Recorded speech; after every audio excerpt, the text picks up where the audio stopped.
Hello and welcome to Dinosaur Man News and Reviews. I'm Andy Hughes. I'm here with Alex Hudson. And I would just like to make it clear at this point that we will not be accepting the British Podcast Award for Best Podcast. Is that due to us not being nominated? Mainly because of that. What's the alternative reason? Or is it literally just, if we were nominated, we definitely would accept it? I've written a speech. No, it's just I'm incapable of touching an object that another human being is presenting to me. Okay, I'm happy to take it. Makes Christmas very awkward. They just throw the box at me and I drop it. So many shattered Christmas presents. They've got to stop buying you fine Yeah, why are they always buying me fine china? Hey everyone. But yeah, so A somber episode this week. is it? Yes. Oh no, what happened? We're in mourning. Are we? Yeah. D- The death of the Snyderverse. Oh, this is the birth of the Or is it the Snyderverse. rebirth, dude? Actually, what you don't understand is, sorry guys, So this is going to be everyone- insufferable. Later on today, in this episode, Yes. that you're listening to now, we will get to reviewing the Snyderverse. Because we are the only... We're reviewing the whole Snyderverse now. Well, the Snyder Cut. You have to call it by its real name. Zack Zack Snyder's Snyder's Justice League. We'll get to that because we've watched it and we said we would. So we'll get to that because we are the only podcast in the world that talks news and reviews, world news and world reviews. I'm not sure anyone else has actually reviewed this movie. Well, we picked up this movie because we needed to review something, and the world hadn't given me enough to review, so I decided to go for movie news and reviews this week. Right. I looked at YouTube and no one was reviewing Zack Snyder's talking about Justice it. League. There were no reaction videos. There were no hot takes. You wouldn't think it was out. You know what? My takes? Yeah? Medium rare. Mine? Cold. Mine are cold cuts. Good sandwich filling. Nothing like a good cold meat sandwich. Well, that's why that was my nickname at school. What, good sandwich filling? Andy Sandwich Filling Hughes. Welcome to the podcast, guys. We are going to talk a lot today. We've got a lot to cover. No, probably not. Okay, we've got hardly I think anything. it's going to be the quickest one we've ever done. And goodbye. Bye. We got 4 movies to review. What will we be reviewing? I think just 4. So obviously, Zack Snyder's Justice League. We have Judas and the Black Messiah. We have The War with Grandpa and Boss Level. Yes. That's it. We'll also be starting a new section. Yes. I will get to the section name in a minute. Okay. But fans of Smash Brothers, get ready. Okay. And before we get there, before we do all those movie reviews, we must talk movie news. This is I was about to say catastrophic, and then I realised that I pronounced it catastrophic. This is one of our weakest showings, Evs. We must talk that movie news, right? We must. We simply must. It's in our contract. The deal that I signed If with you the tell devil... me that I cannot talk about movie news, I might explode. Look, I signed a deal with the devil. He said I must keep doing movie news, and in return, I become the Ghost Rider. Oh, right. I signed a deal with, I don't know, deal of the century. Yeah? Yeah, it was a good deal I made. What was your deal? 6 biscuits. Oh, okay. Do you Can want to tell you what be type? too greedy? Garibaldi's. Ooh. Garibaldi's. Real pieces of shit when it comes to biscuit land. Top biscuit? If you're trying to get me to eat raisins, then just get me to eat raisins, dude. What's a top biscuit? Top biscuit. Top tier biscuit. American biscuits and gravy. Bourbon. Boring. Bourbon. Oh. Oh, yeah, boring as well, but bourbon. Bourbon's Bourbon cream. Best biscuit. After that, who cares? Everything else is second. real coward's answer from you, I reckon, there. I I don't like this new campaign, by the way. What, the campaign? The Jaffa Cake campaign of them saying, it's a cake, but it's also a biscuit. It's whichever one it is that makes you pay less tax. We know that that's the case. So don't try and be both. Well, if you're going to be a cake, be a biscuit. Everyone who started listening to this episode didn't think that there would be the medium rare takes. Jaffa cake medium rare take. Also, Jaffa cakes, right? I actually think, the more I think about it, the more I'm like, I don't even know if I like them. I think I tell myself I like them, but after eating a whole pack in one sitting, and then I'm like, oh, I should have done that. And also, like, I don't know, the cake is bad cake. And if it's a biscuit, then it's a terrible biscuit. Like, it's either a bad cake or a really fucking awful biscuit. And then the topper, the little gel topper, I wish that was nicer.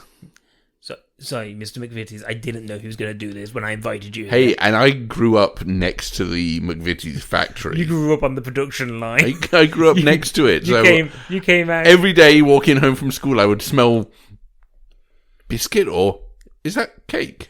You'd walk in, you'd do your 12-hour shift, single-handedly like dipping them into the chocolate and then put them in the fridge. Do you think that's how it... No, I watched a video on how it made earlier. How is it? Big machines. Big machines. Lots of big machines. Cool. Should we get the episode? Probably, yeah. All right. Before we get to movie reviews, we have to talk movie news. Before we get to movie news, we need to take a little side jaunt down this alleyway they call Gaming Minute. Horrible scratching today. Stephanie Baisley is living Alex, the dream. Can you put your phone down and stop talking to your doctor? Stephanie Baisley is living the dream of many who want a career in building computer games. In 2013, Stephanie and 9 other university friends made Monstrum, a survival horror game, in their Dundee living room. The Abertay University graduates dreamed up, drew, and coded the story while crammed around a desk that ran halfway into a hallway. They went to Abertoir University. Their efforts won them awards and impressed an angel investor. An angel? It was... religious story? No, Naomi Scott, I think, was in that movie, Charlie's Angels. And coded... who backed the game with £250,000. Okay, look... Nothing ever happens in video games. Okay, one thing happens in video games. People are abusers. That's definitely still the case. I don't want to report on that every week. I've told you, this segment is just sadness. Every time I research it, it's like, oh, this video game company is accused of inappropriate behavior or crunch hours. I don't like reporting on crunch. Now, reporting on Crunchy Nut, I could do that. But those people need that gaming news. No, they don't. It's what gets them from week to week. If anyone listens to this just for the gaming news, then can I tell them something now? No. Stop listening. No, don't stop telling people to stop listening every week. But I only want those people to stop listening. Because, look, they would stop listening at this point anyway. Come for the gaming news. But I just never want them to tune in again. They come for the gaming news, they stay for the movie news. Come for the gaming news, they stay for the Jaffa Cake takes. Jaffa takes, if you will. Wow. Wow. Okay, so she did a thing. Good on her. And Abattoir Games, or whatever they were called. I don't know what the company was called. Well, good on them for getting an angel to invest in it. Yeah. Like... Gabriel, notoriously tricky to impress. First, they invested in baseball. Now in video games. Kind of crazy that stadium was built by aliens. I mean, angels. Same things. Angels in the outfield. Yep. Field of Dreams. I'm noticing a theme here. Aliens. Angels love baseball. Aliens make me dream. And aliens are also what angels probably are. Mars. Are we excited about Mars yet? Why? Good chocolate bar. Okay, moving on. I knew you were going to say it. Okay, so let's talk about stuff. Look, we're going to be covering this later on. Zack Snyder's Justice League, that is. But the good news is, for forthcoming movie The Flash, which is, I believe, still never happening, Billy Crudup, who you may remember rejoined the project after initially quitting about 4 years ago, has now left the project again and will be recast. Schrodinger's Crudup.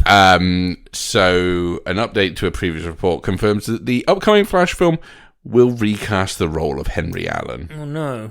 because Billy Crudup is too busy filming the second series of a series that didn't exist when he was initially signed on to play this role.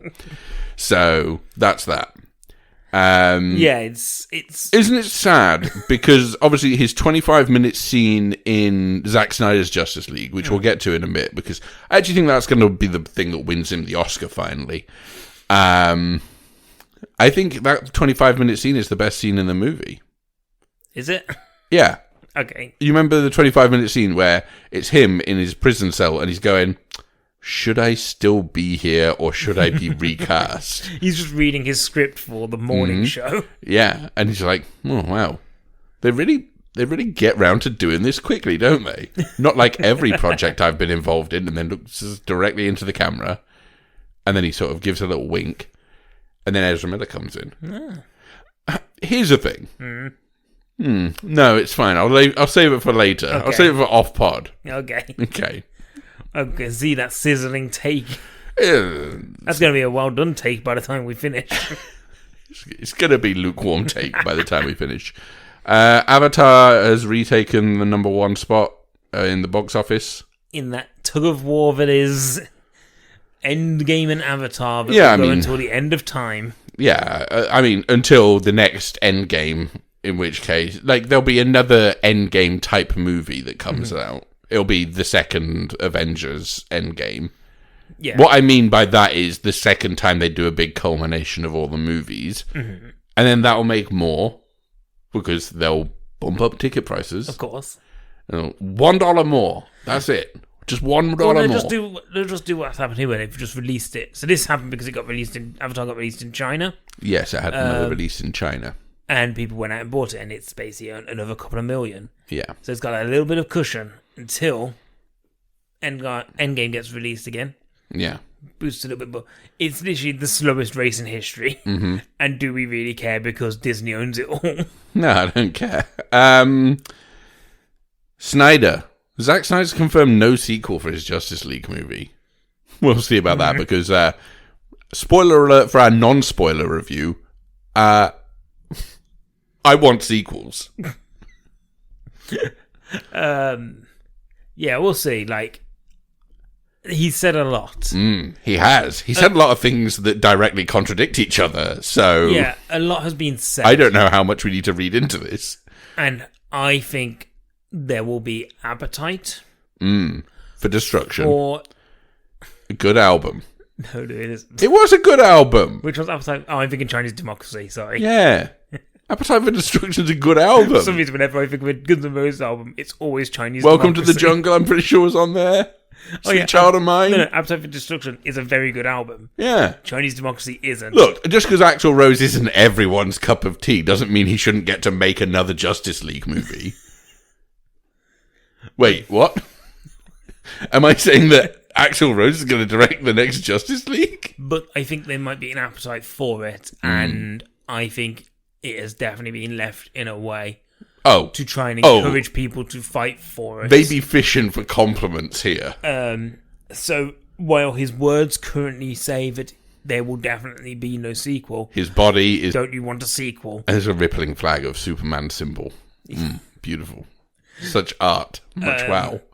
But yeah, we'll get onto him more in a bit, I feel. A couple of other stories. So, Elizabeth Banks. Got moss on the brain. Elizabeth Banks. You've come with a very interesting energy this week. Elizabeth, I gotta keep this up, otherwise I'll fall asleep. She's going to be directing a movie that is currently called Cocaine Bear, based on the real life story of December 1985, when a bear in Kentucky found 40 plastic bags of cocaine worth $15 million, ate them and died. This is going to be the story of how that cocaine got there. Okay, I'll be honest. A lot less fun than I thought it would be. Yes, so it's going to be the story of a convicted drug... I mean, I had to read some of the details of what happened to this bear afterwards. This bear had the worst time. I was hoping this would be like a comedy film. No, it's like a crime thriller where the bear finds the cocaine, then starts selling it on the streets, then goes onto Wall Street, and it's Wall Street Bear. Okay. So this story is not this. The medical examiner who performed an autopsy on the bear is now currently on display at Kentucky Fun Mall. Oh, great. Exactly where the bear wanted to be, the Kentucky Fun Mall.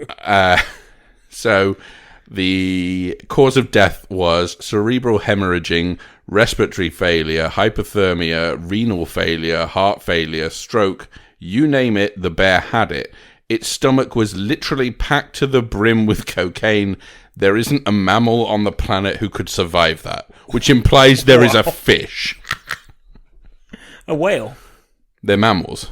Oh, they are. Damn. Sharks. They're fishes, right? Megalodon. Shark always feels like it's kind of its own thing.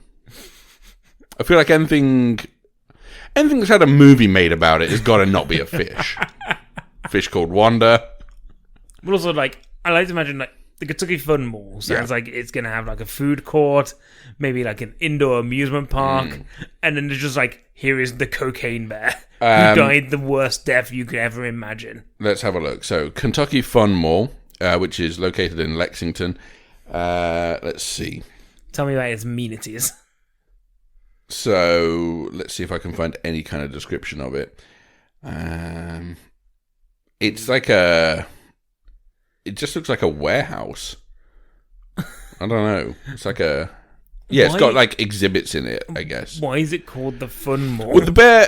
So here's what they've done with the bear, is that it's a taxidermied bear, and it's wearing a hat with a K on it, obviously for Kentucky, or 4 kilograms of cocaine, I guess. And then also round its neck has like a placard saying "Story of Cocaine Bear." The rest of the mall kind of looks like it's just, I don't know, there's gift shops. There's a lot of just Kentucky stuff. The bear is standing on the back of a pickup truck because that's where they found it. Yeah, but it is just like it's just a warehouse. It's not very exciting. That's where they did the autopsy on the back of the pickup. If you're in the Kentucky, I would recommend the Fun Mall. Go. I've never been. If anyone listens has ever been to the Kentucky Fun Mall, yes, and has had a picture with the cocaine bear, send it in. Put it on a postcard. ASAP. Yep, postcard addressed to Dinosaur Man HQ. That's all you need to write on there, and it'll come to us. Say, bear with me, but I've been having fun at the mall. That's one of the t-shirts you can get there. I've actually just seen one that says, it's either I wear this t-shirt or I go bare ass naked. This one just says, I love eating 40 bags of cocaine. I am a bear. This is just a bag of cocaine they sell. So that's that. Yep. Isn't that good? Yeah. Did you want me to read out those harrowing injury details? I'm glad we found out, but we've lost our vegan listenership for sure. I was hoping it'd be more fun. I ate the bear. What would happen if you ate that bear meat? That ain't good bear meat. That ain't gonna be good for you. No, that's bad bear meat. I think we can all agree on that. That's a Dinosaur Man promise. Okay, so some Oscar nominations were announced this week. I mean, all of them, actually. Yes. One thing that is missing from Best Documentary Feature is Dick Johnson is Dead. Yes, it would have been. And I think it's eligible. it's just important to say, go and watch that movie. Yes. It's very good. It's still on Netflix. But yeah, I mean, I think mostly it's relatively straightforward in terms of the expected nominees were the nominees. There's a couple of omissions, and obviously we'll discuss those on our Oscar special. Yeah, which will be nearer the time. Which will be, well, just after the time. We'll do the... Not live stream. What do? We do... Oh, yeah. That thing. Because we always talk about that during the build-up to it, I think. So we'll bring our alternative nominations. But, you know, there's a lot of love for films that... I mean, certainly Minari's got, I think, 6 nominations in total, and I think that's great. We reviewed that a few weeks ago on the pod. Couple of film... In fact, a film we'll be talking about later on today has got a few nominations as well, which is nice. It's just, a good mix of stuff. Yeah. And we don't get half of it until June. No, that's going to be really weird because there's going to be some stuff that comes out and it's going to be there that we just won't have seen. Yeah. But hey, it's a weird year. Distribution's still a bit weird. Yeah, and I don't understand why. Like, in the year of a pandemic, like, in the years we've had, where everything is going to be hitting streaming at some point. Yeah. Why can you not match up putting stuff on demand at the same time? So the problem, I think, seems to stem from the fact that there are different expectations as to when things will be reopened. And therefore, the studios are also trying to do right by the exhibitors by saying, okay, well, if we hold off until this point, we'll say that we'll release, but if before then the cinemas are back open in your particular territory, then we'll release. And obviously we've seen, the Chinese box office this year has been pretty robust in terms of its performance. The Japanese box office, I think, is back open, Australia and New Zealand. And it is a case of the more and more things are becoming, open in a way that is something akin to normal, not quite there, but, and I think that the studios are trying to sort of harmoniously link together them and the exhibitors and say, we'll do our best, but if it gets to this point, we really kind of have to release it. So I think they're sort of hedging their bets and saying, we are trying to support the industry in the best way we can. Some of us obviously don't have options for streaming ourselves, so we have to sell it to whoever. Yeah. And then that becomes a whole drawn-out process. So, I don't know. I feel like we'll... certainly a few things have moved up in the timings, so it may well be that, we might have seen a few more of the Best Picture nominees by then. The Father's definitely June, though, last time I checked. Yeah, isn't something else as well? Is it Sound of Metal, maybe? Sound of Metal's apparently been moved up, so that's going to be the, I think, 15th of April or something like that now. Promising Young Woman? Promising Young Woman, I believe, is next week for us. Okay, that's good. Nomadland is going to be, I think that's the end of April, so that'll be post the ceremony. That's going to Disney Plus, as far as I know. So, yeah, it's just so. In terms of, let's talk about the Oscar nominations. Then, are there any big surprises that you saw that you were like, okay, that's really great to see? I mean, I think it's great to see Minari getting as much love as it has, because I think that was, I always felt like that was an awards frontrunner, but it is still nice to see the love for that film. In terms of sort of surprises, I wasn't convinced that Stephen Yeun would get on there for Minari, but he did for Best Actor, and I think that's great. Delroy Lindo obviously didn't get on, and that seems like a bit of an omission, particularly when you've got someone like Gary Oldman on there who, I mean, look, it's a fine performance, and it just kind of feels like it's not. I don't know. It's a film about... Mank is a film about old Hollywood, so therefore is a guarantee to get the most nominations. But you kind of go, I don't know if that deserved it over Delroy Lindo. Delroy Lindo's performance is really terrific. Or even Ben Schwartz in Sonic. Yeah, true. I guess the only other real sort of surprises... I don't know. I mean... I wouldn't even say there's that many surprises on there. No, the interesting one for me, I think, is especially you will get onto this after watching it, is Daniel Kaluuya being put in as a supporting actor. And Lakeith Stanfield's the one being put in as... Well, they're both putting in a supporting actor, and Stanfield's the one who everyone's going, why is this? Because he's the main character. So... I mean, it's good to see that two acting performances that I think are really great, and we'll get to them in a minute, have been recognised. To be fair, supporting actor is a tough category this year. The only other one we've seen so far is Trial of Chicago 7. Sacha Baron Cohen's nominated, and I think that is a good performance within that film. And then Paul Raci for Sound of Metal, and then Leslie Odom Jr. for One Night in Miami, which we'll catch up with before the ceremony at least. Maria Bakalova got nominated, which I think everyone was expecting, but I think everyone was sort of still trepidatious because comedies don't always get a lot of recognition. No, and it's a really interesting nomination. Like, and she's won stuff at like the Golden Globes. So this is for like Borat's subsequent movie film. And when you see that someone from Borat has been nominated, and even Borat itself in like the writing categories, like it's a surprise that you go, I wouldn't expect those films to be the ones that kind of make it.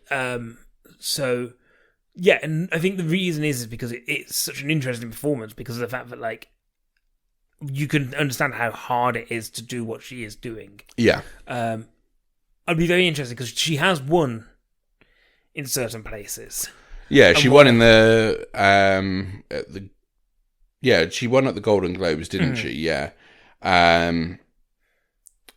Well, I do think it's a tough category, like it always is. Yeah, it is. I mean, you know, you've got Glenn Close, you've got Olivia Colman, Amanda Seyfried, and Yoo Jun-young. Glenn Close, who, let's just point out, has been nominated for Hillbilly Energy in both the Oscars and the Razzies for the exact same performance. So, for Razzies, in case you don't know, are basically just the worst movie awards. Something that's only happened, I think, 2 or 3 times before. Yeah. But yeah, I mean, you know, I think she's fine in it, but like I said, I think Hillbilly Elegy is a film where it's supposed to be actors acting, and you can really tell that it's actors acting. I mean, out of those performances that I've seen, which is 3 of them, I haven't seen Borat's subsequent movie film, and I haven't seen The Father yet. Yoo Jun-young is the... Yeah, I was so happy she got nominated, to be fair. No Alan Kim. No Alan Kim. Alan S. Kim. Justice for Kim. The kid who gave the cutest acceptance speech of, I hope I'm in more movies. Like, it breaks my heart every time I think about him. So yeah, I mean, we'll see. This is, so the Oscars this year are 25th of April. So we will be reporting on them at that point. Shall we get into reviews? Yeah, I suppose we should. Do you want to kick us off with the one you've seen that I haven't? Do you want to do a series first? Oh! New segment. What? It's incredible that I knew that this was happening, but because I haven't watched this series, I don't remember to do the thing. It's a new segment. New segment. Wait, hang on. I've got to warm myself up here. Yeah, you built this up. So this is a new segment. It's on Disney Plus. Yes. This show. It's the latest in the Marvel Cinematic Universe. Okay. And we are doing Falcon Watch. Like when Captain Falcon says Falcon Punch. Beautiful. I'm doing that every week. I love it. It's only 6 weeks. Only 6 episodes. Thank God. So, so this is the latest Disney Plus series. Yes, so The Falcon and the Winter Soldier is a series that basically picks up after the events of Endgame, pretty much, and deals with the kind of what happens after Captain America disappears and gives his shield to the Falcon. And going into it, I expected it to be kind of like high action, high octane, kind of loads of explosions and, you know, all these kind of wisecracks. And it's actually something more than that. So it does start with that, and there's a really great action scene at the beginning where we see more of the Falcon than we've probably seen in the Marvel Universe to date, in terms of like how he uses combat and how he's able to kind of fly. And it's really great seeing somebody who's very competent at what they do, which is really great. But then it also deals with the fact that he disappeared for 5 years. And for 5 years, he was one of the people who's blipped out of existence and has come back. And in those 5 years, everyone else had to just carry on. And the world is now dealing with the fact that a whole load of, like, half the population just came back. And the family is struggling, and they're trying to get loans from banks. And what's your income looking like? Because technically for 5 years, you've had none. So how can we give you a loan?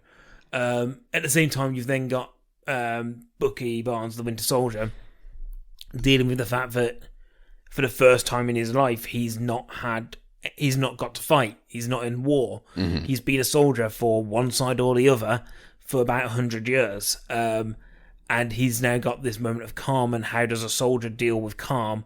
And also, how does he deal specifically with being, he was the bad guy, and he did things that he really shouldn't have done. And how does he deal with his own conscience, and how does he deal with that stuff? And then in amongst this, you've then got all this kind of like, it's building up some kind of background of these people called like the Flag Smashers or something, who are going to be your kind of primary antagonists, who seem to be kind of some super soldiers. But I kind of like the fact that it, especially in the first episode, it went, okay, this isn't going to be maybe what you expect. I think it's probably going to be, and I'm fully expecting it to become that. But at the moment, I really like what they did with these characters to make them more human. Yeah. And put them in this kind of real world and dealing with kind of their past and what it means to be who they are. And it has, you know, some turns in there, and there's a couple of surprises in there that are really good. But for first episode, I thought it was really strong. It is a lot more Marvel than, say, WandaVision. It's not as kind of like in the air and like, ooh, isn't this kind of kooky and weird? And is that Mephisto? That could be Mephisto. But instead, it's more of it is a more Marvel property. Yeah. But I don't mind that. And I think if you're into that, then it's a good first episode. Okay, cool. So you'll be continuing the section that I will not call again in this episode. Obviously, you're going to catch up when we get to the 6th episode and watch it all in one go, I know. Because apparently, like, I'm not, a lot of talk, no, it's a lot like Twin Peaks. It's not like Twin Peaks. You can go fuck yourself. Right, so, boss level. If you want to, real quick, I don't watch your future. Oh, okay. I watched The Meg. Okay. Yeah, I forgot about this. This must have happened a while ago now. It happened literally... a week ago, I think? Yeah, I think it happened on the day we recorded the last episode. I watched it that evening. Oh, okay. So it's like 2 weeks ago. Great thing about The Meg. So The Meg is the giant shark movie. Yes, from 2018. Is every line is delivered like the actors don't believe what they're saying. It's a fucking big shark, mate. I wouldn't believe it either. Almost as though... like, it's delivered by every actor as though there is somebody behind the camera holding up what line they have to say at that point. Yeah. And it's a lot of the worst people doing the stupidest things. And I care about none of them, and I hoped the shark would win. Yeah. Also, it's absolutely one of those films where you can tell it's financed by 2 different countries. Yeah. And they both have a star in this film, and both those stars have to have equal time and equal awesome moments.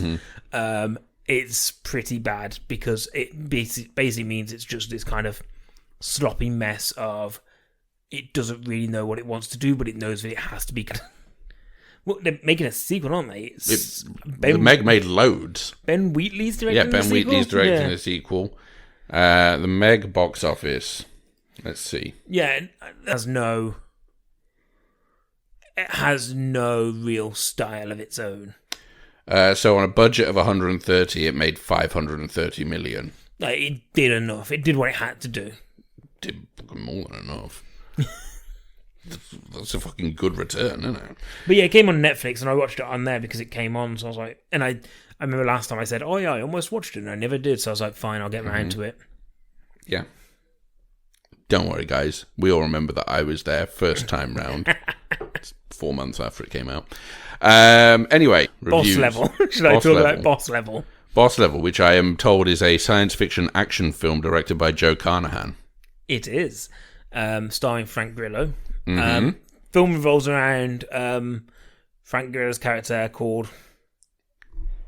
I'm not at the cast bit yet. I just assumed... Roy Pulver. It's a funny name. Roy Pulver. Yeah. Who is a man who... Sorry, I've just seen Mel Gibson's name. Yes. So this is a film that is in that kind of very kind of... that mind we keep going back to currently, which is Groundhog Day films, where Roy wakes up every single day and he is attacked by assassins throughout the day. And he has to try and find out why his day is repeating and what it all means. So the film is very self-aware. It very much knows what it's doing. It plays into kind of like these kind of video game stereotypes of, I need to beat all these minions to get to the boss. Yeah. The boss level, if you will. It also then deals with the whole fact of, it works. And at times it does stuff that is interesting, but most of the time you think... So a lot of the time, Frank Grillo is the worst person. as our antagonist, as our hero, Roy Pulver is the worst person. Frank Grillo's fine. Yeah, Roy Pulver is the worst. And as our hero and the person we're supposed to root for, I can't help but just think, why would anybody want this guy to succeed? And I get that what they're doing is they're going, oh, you know, he learns and he grows over time. But actually, by the end of it, and you know, by the end of it, he's been in there for like almost a year or whatever, and you're like, but I don't think you've grown in that year, and I don't think you're any better. And I don't know if I actually even care about you and your actions anymore. It does this thing where it introduces all these assassins, like these colourful assassins, and being like, oh, look at all these different people, and they all assassinate him in different ways. And then you see like 2 of them throughout the entire thing. Like, unless it's in a montage, you see like 2 of them. It does certain things well, but a lot of it does badly. In terms of the scripting is awful, and it's very much a kind of like it's like it has that kind of attitude to it where the only way I could describe it is just like, hey, isn't it cool to like take jabs at the woke left, and like that's how you know this guy's bad.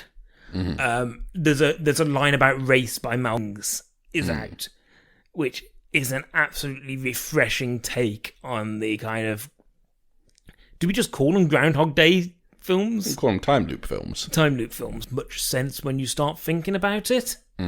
Like, somebody learning how a day works doesn't mean you can do it perfectly for every single day afterwards. And that seems to be one of the rules of this thing, that as soon as he knows how something works, he is now perfect at it.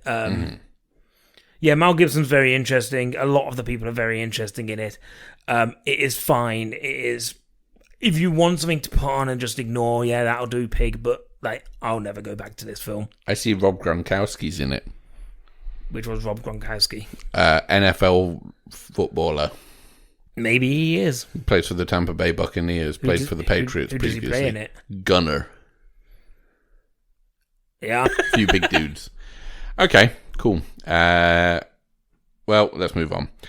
That directed by Tim Hill from a screenplay by Tom J. Assel and Matt Ember, based on a novel by the same name by Robert Kimmel Smith. This is Robert De Niro fighting his grandson for control of a room. That's basically all you need to know. Yeah. Look, it's just a lot of pranks. Let's set this up this way. It's late career Robert De Niro. So you know what you're going to get. He doesn't look like he's having all that much energy put into it, but he's enjoying collecting the paycheck. Yeah. I think this, more than certain other late career Robert De Niro things, where often you'll see him and you'll just go, oh, you really don't care on this one. This one, he just looks like he's enjoying himself a bit. So yeah, it's basically just the film basically revolves in it. Like, it's a kid's film. It's prank war. It's basically, just a kid and his granddad pranking each other until one of them basically gives up. That's the thing. And when you look at it like that and go, okay, this is a family film. It's kind of charming in a way. Like, it has its there are definitely moments that make you roll your eyes. Sure. And there are moments where you're just like, oh, like the right at the beginning, like, you know what kind of film it is because the script is basically one of those kind of films. Yeah. But there are also moments that made me genuinely laugh. There is a whole section in this that we loved. Yeah. I mean, I wonder if we went back and watched it, if we'd watched it first time round, having not watched anything else that day, no spoilers for later, but we may have watched another one of the films that we're about to review on the same day and felt like it had exhausted everything out of us, and this was the palate cleanser, and it absolutely surpassed our expectations. If we'd have watched it on a different day, having had nothing else that day to watch, maybe I would feel less warmly towards it. However, I think as soon as you put Christopher Walken in a movie, I'm probably going to like it more than I should. And he's great. And Christopher Walken's his introductory scene is one of the funniest scenes in the movie, and I'm sure it's not that funny. I'm 100% convinced it isn't.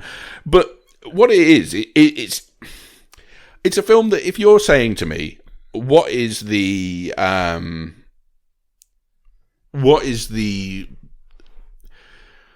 objective of your movie? Mm-hmm. And if the objective of your movie is to be a fairly passable, relatively forgettable, I don't think anyone's going to necessarily remember this in a year's time. I'm sure to some kids this will be their favourite film. Mm-hmm. But do you get that job done of being that sort of pretty, standard family comedy? Yeah, it absolutely does. It hits all the points you expect it to hit. It does most of them pretty well. The first sort of 5-10 minutes, I was a little bit sketchy on the script because I was just kind of like, oh God, this is kind of toe curling. And then I leaned into it and I enjoyed a lot of what I saw. I think that's what you have to do. Which is astonishing for a film that when the trailer came out, we maybe had a 10-minute segment on it on the podcast. And we both went, really? This is the film? True. I think there is some kind of charm to the film. And I think it's got a very important message at the heart of it. Let's not forget that. At times, it definitely leans into almost sentimentality of talking about, what it's like to have... Like, there's a lot of stuff between Robert De Niro's granddad and his daughter, played by Uma Thurman. Yeah. About kind of like how he feels like he missed out on time with her and how that links to her current life now. How, his life was built around creating a life with his now departed wife. Mm-hmm. And also like how this grandpa deals with being around this family who he's been quite distant from in terms of like actual distance. Yeah. For a while. And I think it actually kind of hits those moments okay. Mm-hmm. And there's a couple of really nice performances. Like I think the little sister is this kind of nice little breeze of fresh air where she's running around being obsessed with Christmas, in the middle of summer. And I think that's great. Mm-hmm.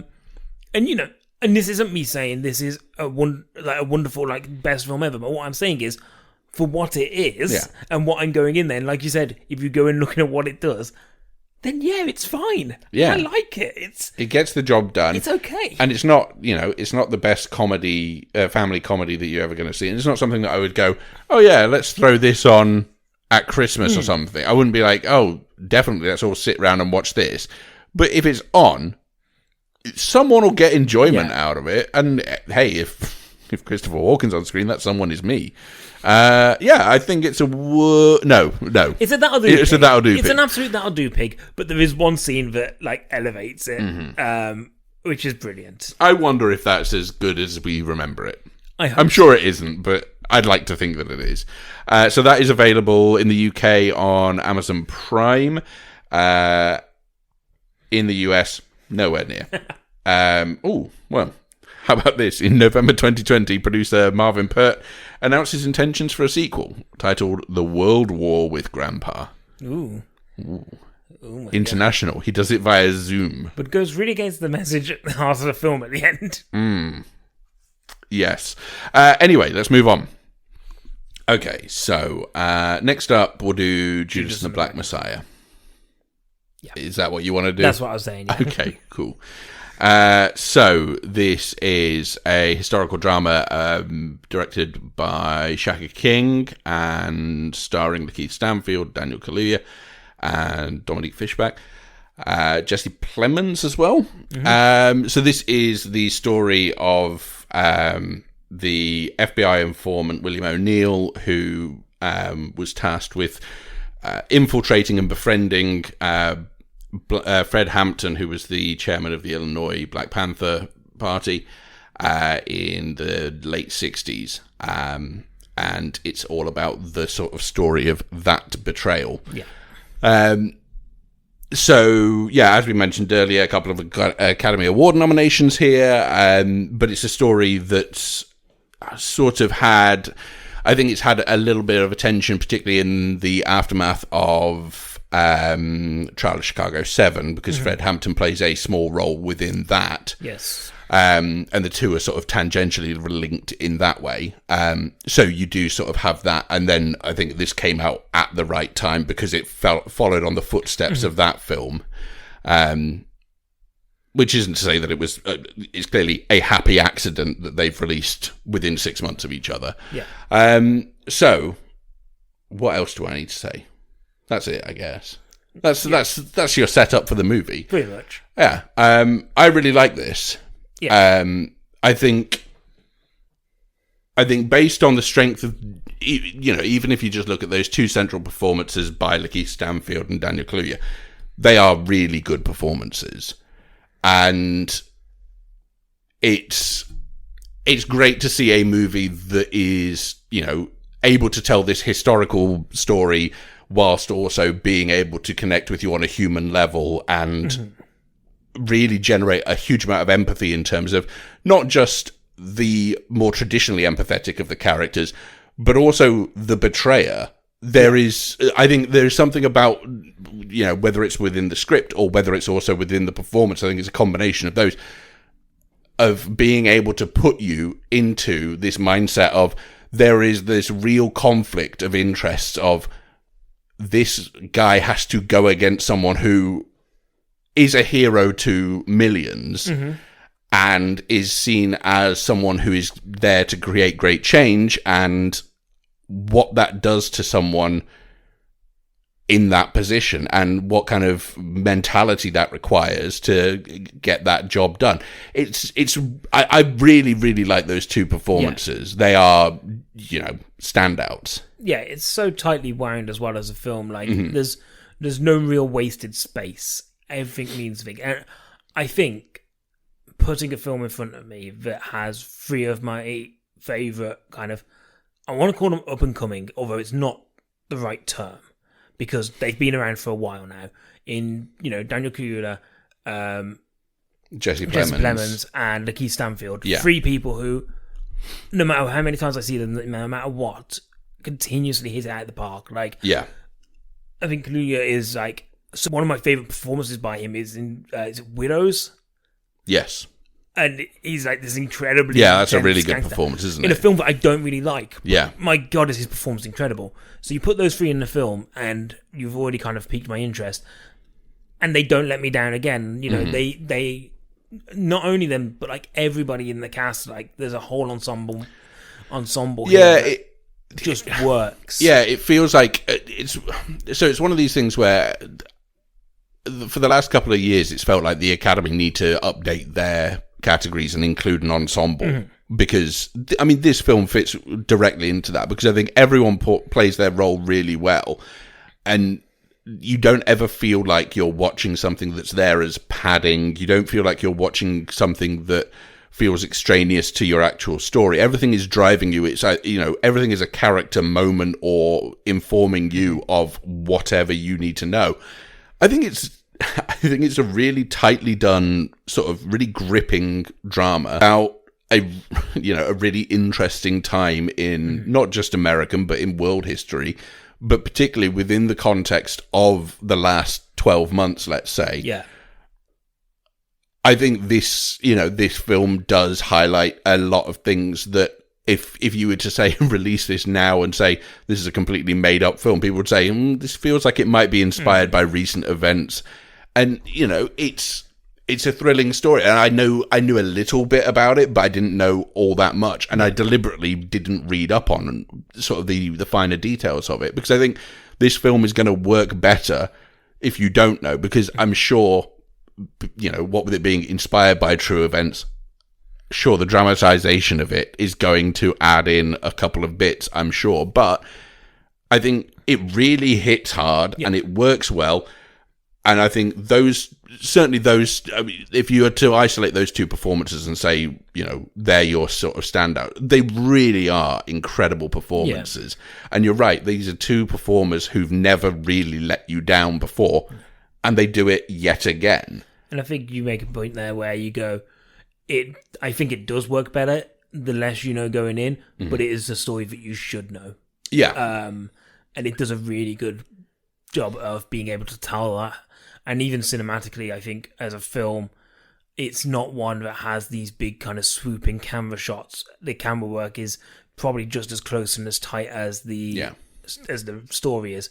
But I think there's some really beautiful shots in here that work really well and kind of pull you in. Like, it's almost like the camera is pulling you in close. Yeah.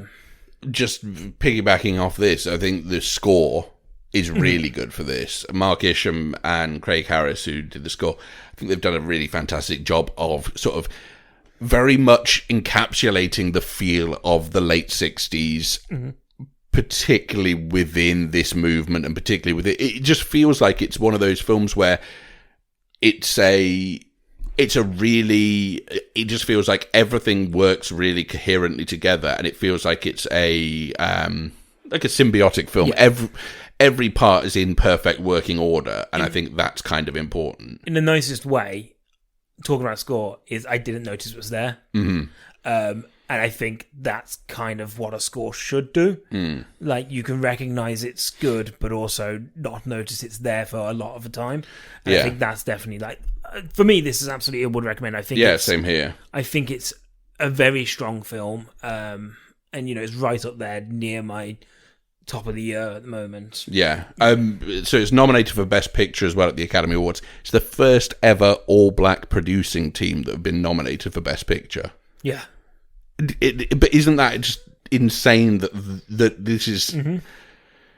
I mean, you know, a great film for that to be, but then again, isn't Stephen Yeun like the first Asian? He's the first Asian American actor to be nominated for Best Actor, and Riz Ahmed's the first Muslim actor to be nominated for Best Leading. Like it's taken a lot of catching up, but hopefully we're starting to see some kind of real change in terms of what gets nominated and what.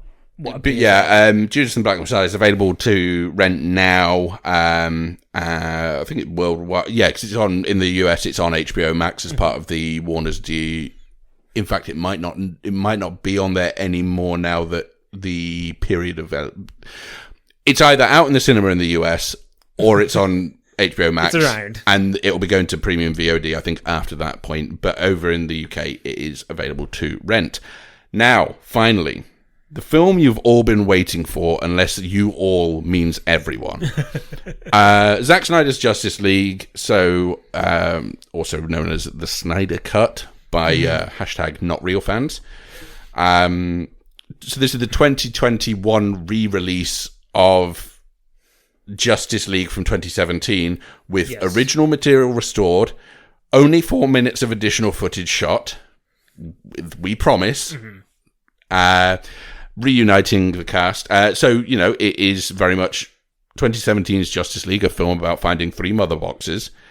And all you guys are back. Spider-Man. Superman. That's right, Spider-Man, first one. Superman, Batman, Cyborg, Wonder Woman, Aquaman, and The Flash. They're all back. Yeah. And you know what, guys? They've got to save the world. They've got to save the world again. So, because this Steppenwolf guy won't give up. I think it's prudent of us to... Not everyone who is listening... Delete our Twitter beforehand so we don't get any threats.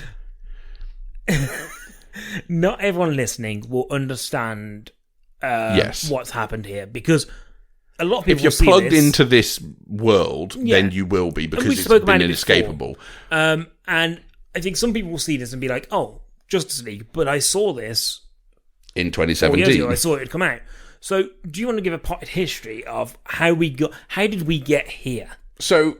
The whole thing came about in the aftermath of the release of 2017's Justice League, which Zack Snyder had left during the production of due to a family tragedy, and Joss Whedon was then brought in to finish the film off, do a few reshoots, and cut the film together to make something that sort of resembled a finished product.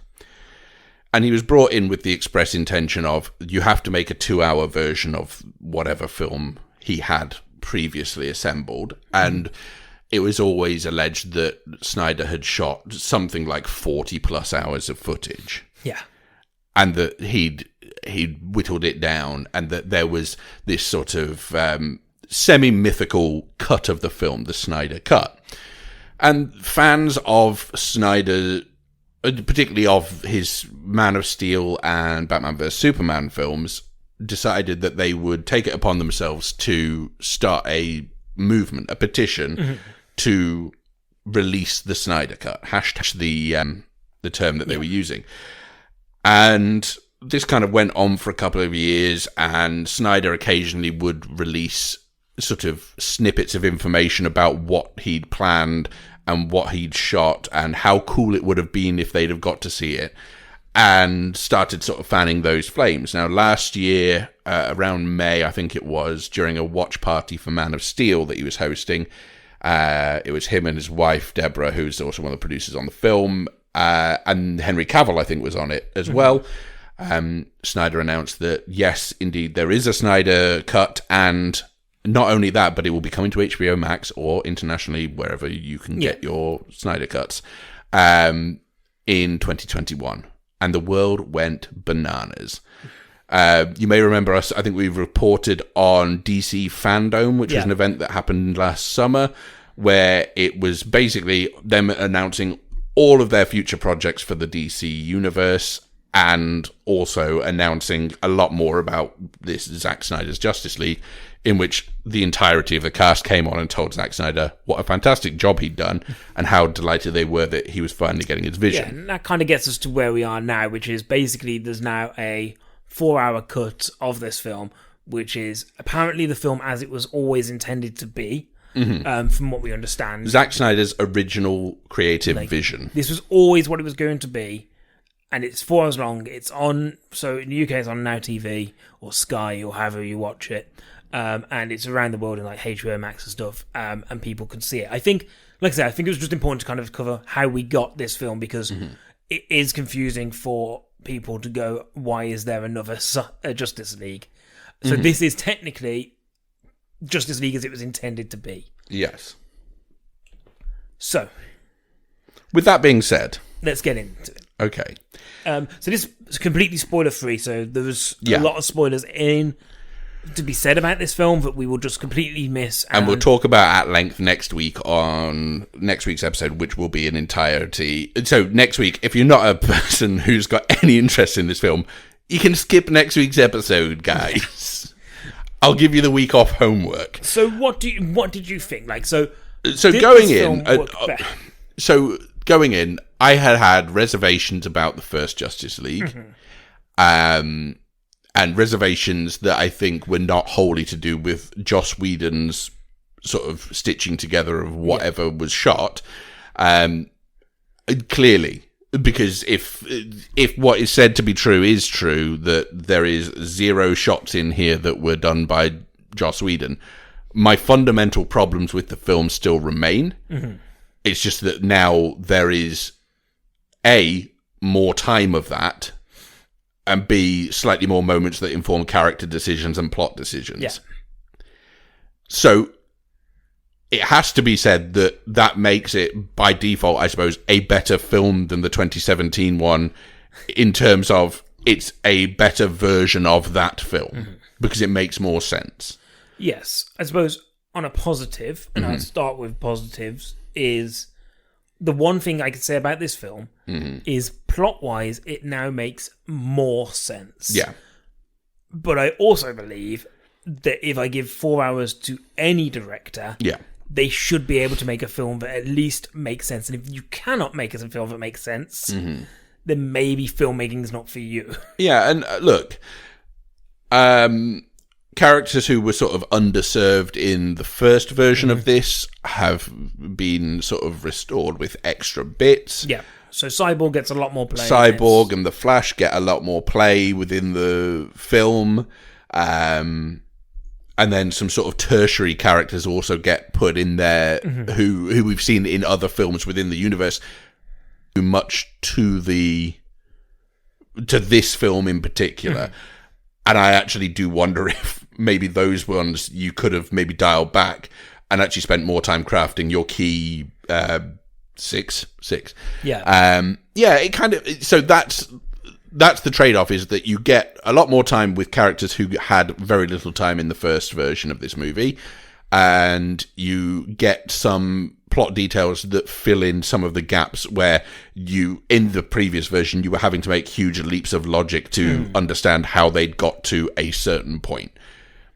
That being said, the plot is still they have to find 3 boxes. Yeah, and it's still messy. It's still fundamentally the same film. Yeah. It's just a different look at the same film.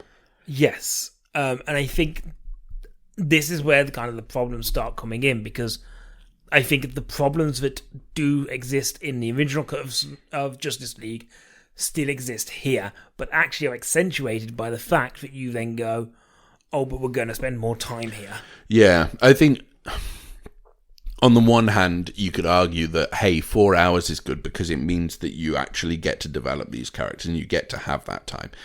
But the 4 hours also works against you in the fact that I've got to sit through 4 hours of a film that I fundamentally don't think works. And don't think this is us saying because it is long, it is bad.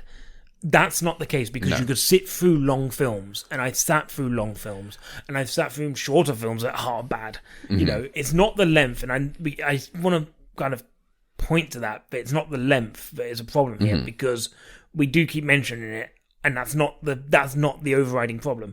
My problems come in the fact that I love the fact that you've given people like the Flash more screen time. Mm-hmm. That's great. Although you've made the Flash insufferable. Yeah.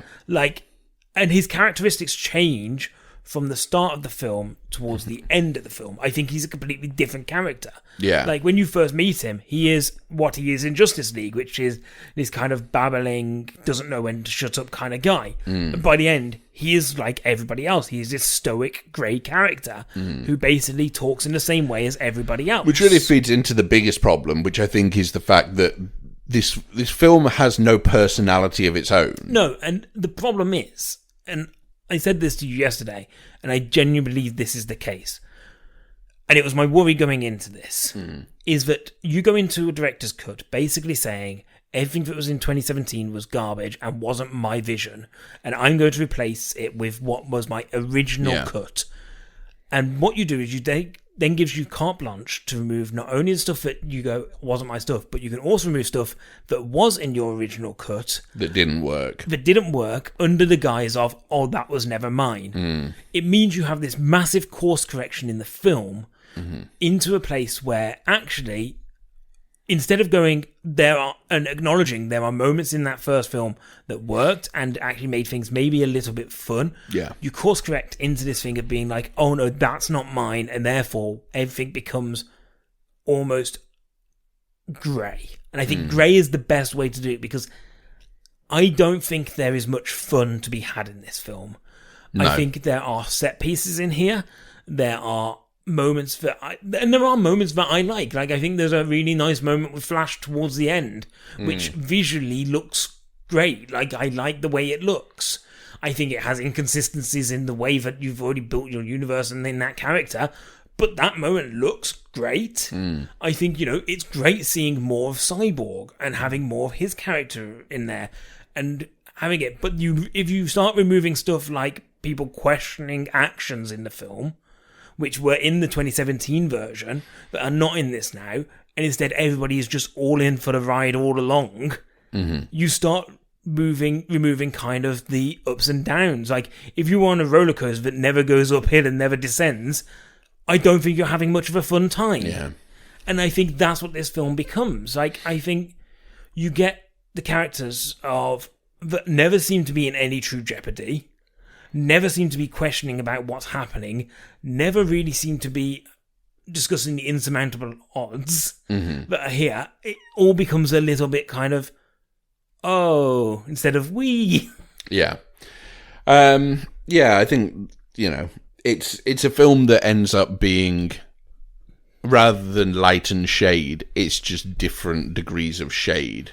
In fact, I'm not even sure it's different degrees of it. It feels like it's all very one note. And if I'm going to criticize something like Willy's Wonderland for being a one-note joke that just didn't do anything but that one thing, this is that, but on a bigger scale. And I think if you've thrown, $350 million at a problem, and your solution is this, the 300 million was the first budget, and then 70 million for this. If you're saying to me, this is the result of a big, a big creative vision finally being realized, maybe it's the wrong creative vision. I don't know. The thing is, people will say, because there are problems with this that are of a technical nature. Yeah. Of the fact that, once again, the colour palette is bronzes and greys and oranges. And that's something they've decided to continue on. Like, they never changed. Effects look unfinished. Some of them look great. Like, and don't get me wrong, there are some things that I go, okay, that looks great. But a lot of them look like they haven't finished rendering, or they're not done. And, if you're throwing 70 million at this problem, I'd expect it to look almost kind of... Like, some of them are almost joke-worthy. Yeah. There's one character in here who looks like a CGI mess. Yeah. The score is complete. Like, I understand you wanted Junkie XL back, and was it Hans Zimmer or Yes, Hans Zimmer. On it. Is it just Benjamin Wallfish for this one? It might be just Junkie XL. But it was Danny Elfman, right? Yes. And the score is... I understand you want to have each character having their theme, right? That you've created. But when you're playing all three themes over the top of each other, every time one of them comes on screen, it becomes erratic. It's loud and it's quiet, and like there's times when I'm like, oh, that theme is beautiful. I loved the Superman Flight theme. Like all that Man of Steel stuff. I love it, and I love every time I hear it, like that kind of thumping, kind of boom, boom, like is really great, and it makes me happy inside. But at the same time, like you've got to have. So when I talk about Judas and Black Messiah, and I say, I don't recognize this, I don't notice the score. Yeah. I notice the score every moment in this. Yeah. And I feel like it's a bit of it's just it felt like a mess to me. And I don't know, maybe I guess that fits the film in that it's very big, bombastic, and just noisy. Yeah. Which is what the film ended up being. But it's not fun. No, it's not fun. I don't think there's any fun to be had. And a lot of people will say, oh, well, not all, and I've seen this argument online, not all superhero films need to be fun and bright. Some of them can actually have opinions and mood. But you have to understand that from an audience point of view, the one thing you cannot do in a 4-hour movie, or you can't afford to do in a 4-hour movie, is make it bland and boring. And yet that's exactly what this film is. It's 4 hours that is the most boring time. And I've sat through a lot of long films. I've sat through a lot of short films that have managed to do way more in 60 minutes than this managed to do in 4 hours. I've sat through films that, if you were to tell me, okay, right, you can either watch a movie that infuriates you, that only lasts 2 hours, or this movie, which also infuriates you over 4 hours, I'm probably going to choose the shorter one over this one. Well, you made a point yesterday, which is a point that I never thought you would make, about which DC film you would rather watch. Yeah, like, this... So, Zack Snyder's Justice League ended up making me nostalgic for Aquaman, which is a film that I didn't like, to the point where I'm now feeling like maybe I need to reevaluate Aquaman, because I don't know if I was potentially unduly harsh towards that film on the basis of, like, one of my main criticisms was just like, it's all over the place, that film. And it is all over the place, and I think I still maintain that. But at least it had a personality. Yeah. At least it had a sense of fun. This film made me nostalgic for a film that I previously really didn't like, and now I'm thinking I was wrong on. And I'd love maybe to be proved. It's true. I'd love to be proved wrong on it.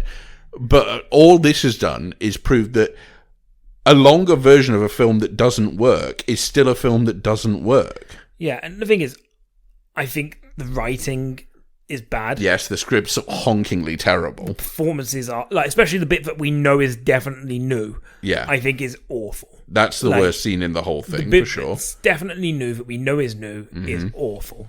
From a writing and performance and directing stance, I think it's just overall bad. I think there's a really great moment where Gal Gadot sounds like she's reading literally from a bit of paper. Yeah. As she explains who Darkseid is and kind of what happened last time. And the thing is, I know, like, what one of the main arguments will be against us here. Because the thing is, I didn't enjoy this. No. And I didn't enjoy it because I think that actually you have removed the elements of it that, like, and I don't like Justice League 2017. I'll be very clear here. I don't like that film. But there are elements to it that I go, okay, this makes it at least a little bit enjoyable. Yeah. And you remove them for this kind of one-tone movie, you're actually damaging the film. People will come and say, oh, but this film wasn't for you. This was for the fans who made this film come to light. That shouldn't be how you're making a movie. But that's not true. Because there is one of two things here. We have been told this is the original vision of what this film should have been. Yeah. Right? In which case, Zack Snyder knew that he was making a film that is not commercially successful. Which is why he then was removed from the project. Yeah. Okay? Because you cannot go in with a 4-hour cut and be like, this is the movie that that is exactly what I want it to be, and this is part 1 of 3 or part 1 of 5 or whatever it is, but this is the film as I wanted it to be.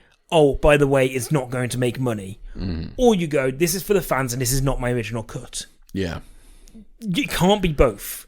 It can neither be, this is my original cut and therefore it was never going to work. Well, I mean, one of the interesting tidbits about what happened during the sort of period between the original being released and this now being released is that at one point he posted a picture to his social media channel saying it exists or something, or maybe there wasn't even a caption. It might have just said release the Snyder Cut or something underneath it, and it was of a film reel and it said runtime 214. So if that's a 214-minute version of this movie, why is this one 244 minutes? Where have you managed to get the extra half an hour from? If your original vision was that 214, you're now saying, oh, well, I've put in an extra half an hour. Oh, so this isn't your original vision. Yeah, and the thing is, there are so many scenes that are put in here that you just feel like are there to pad time. It's 5 minutes of an Icelandic choir just singing. And there's at least 30 minutes of slow motion. Like, I got to the point where I just went, this really sums up everything. It works perfectly as a capsule of everything that doesn't work about franchise building in the modern age. Because everyone wants to, and by everyone, what I mean is, well, Universal with their Dark Universe, and then Warner Brothers with this DC Cinematic Universe, or whatever they ended up calling it. Everyone wants an Avengers. Because Avengers broke $1 billion and became this behemoth. But the problem is if you don't spend the time actually building the components to that film before you make that film, then how are you ever expecting to make that film a film that is engaging on any kind of human level? Because ultimately, by the time you had the first Avengers movie, you'd had 2 Iron Man movies, you'd had a Captain America movie, you'd had a Thor movie, you'd had an Incredible Hulk movie, you'd had Black Widow had popped up as the sort of secondary protagonist in one of the Iron Man movies, and then you introduced, and your villain, Loki, was the villain in the Thor movie.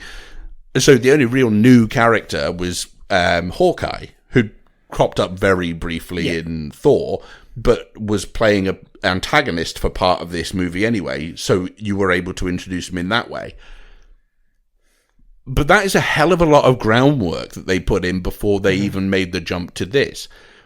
So whether it's Warner Brothers who said, we want to go straight to the Justice League, we want to cut out, you had your Superman movie 4 years ago, what we want now is for you to just go and do the Justice League. Well, I suppose it's interesting. It kind of feels like, because even your Batman vs. Superman wasn't just Batman vs. Superman, it was Batman vs. Superman, plus also Wonder Woman's here. Oh, and there's Doomsday. Yeah, and the thing is, if you're trying to take shortcuts like that, this is, if this is the original vision, if this is 2017's Justice League, as it were, or as it was supposed to be, then it still highlights the fact that you've gone about this the entire wrong way. Well, the interesting thing is the second most successful franchise film that I can think of is Fast and the Furious. Yeah. Why is that? Because it's just built up over time. Yeah. Like, we can start having spin-offs of that universe now that make a lot of money because we now know what that universe is. But, you know, the first 4 movies weren't breaking billions of dollars. No. And if you get to the point where, and I think Warner Brothers' most successful franchise of all time is still technically The Conjuring. If you get to the point with, so for example, with The Conjuring, it's a case of, they have built this thing and they've done the spin-offs because they know that they can, A, make them cheaply enough that they're always going to make money. They're not, you know, they're not Blumhouse budgets, but they're certainly not Justice League budgets. But when you're throwing $250 million at a movie and saying, you've got to break $1 billion really for us to really feel like this is going to be a worthwhile trip, that's a huge amount of pressure to put on a film that is way too early in the process. Especially when you start then panicking about how... And, you know, I do think there were problems with Warner Brothers along the way. Like, they panicked about the film. They tried to course correct one way, went too far. And it basically didn't work. And they threw more money at it. And then they've kind of went, oh, well, now we can kind of get people back on side by going back the other way. And the thing is, like you say, it's a film that still takes 4 hours without ever really still taking the time to introduce us to some of these characters. And in fact, in Aquaman's case... changes things that have been put in the James Wan version. Yeah. And completely changed them for this version. Well, again, this is the problem, is that if you're trying to... I think it's a very different scenario than if you're a team-up movie and they've already had their own independent franchise movies, then you have a blueprint from where to work for the script. Yeah. For that character. But because this is the movie in which he makes his on-screen debut, it means that you then write the character a certain way, but then the director who's actually been assigned the task of building that character's universe is going, well, that's nothing like the thing that I've been writing and directing. So how is this meant to work now? Yeah, but then he goes and changes things that are, again, after the fact. Like, Mira's character is completely different in this film. We know about her story. We know about what happens with her.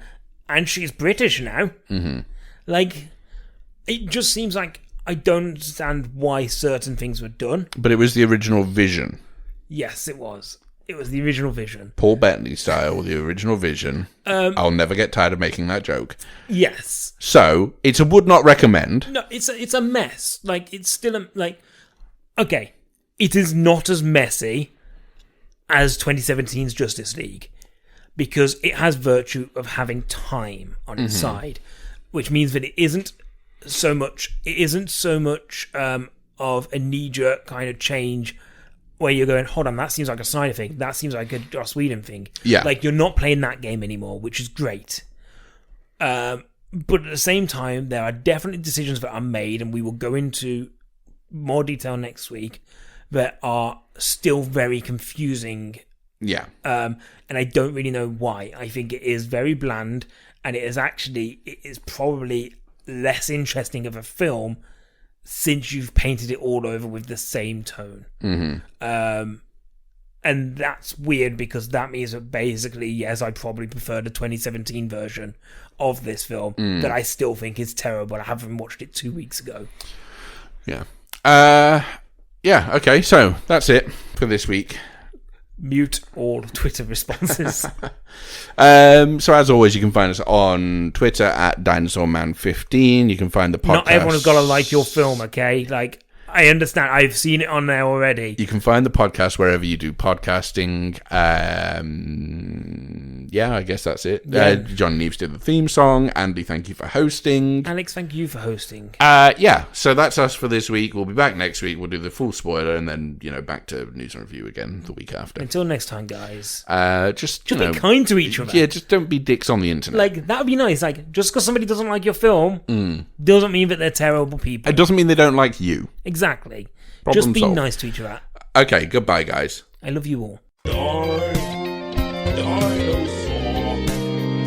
Dinosaur.